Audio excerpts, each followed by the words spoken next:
बहुत समय पहले जब राक्षसों का आतंक बढ़ गया था, तब महिषासुर नाम का असुर त्रिलोक में हाहाकार मचा रहा था। उसने अपनी कठोर तपस्या से ब्रह्मा जी को प्रसन्न किया और अमृता का वरदान मांगा। ब्रह्मा ने कहा, अमृता संभव नहीं है, कोई न कोई तेरा अंत करेगा। महिषासुर ने चालाकी से वरदान लिया, मेरा वध केवल किसी स्त्री के हाथों हो। उसका विचार था कि स्त्री कभी उसे पराजित नहीं कर सकेगी। वरदान पाकर महिषासुर ने देवताओं पर आक्रमण कर दिया।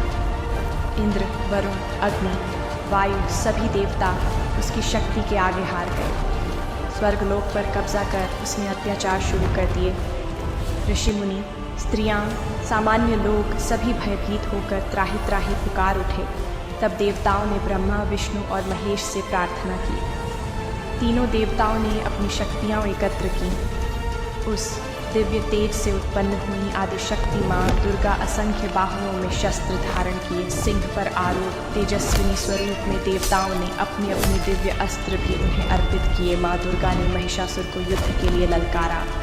महिषासुर हंसते हुए बोला, नारी, तू क्या मुझे परास्त करेगी? मैं अजेय हूँ। युद्ध का आरंभ हुआ। धरती कांप उठी, आकाश गरजने लगा।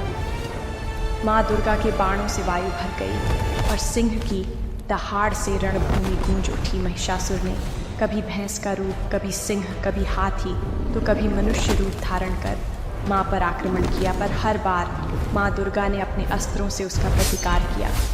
अंत में उसने विशाल भैंस का रूप लिया और पर्वतों को उखाड़ उखाड़ कर फेंकने लगा।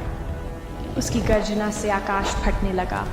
तब माँ दुर्गा ने त्रिशूल उठाया और प्रलयंकारी स्वर में बोली, अधर्म का अंत निश्चित है महिषासुर।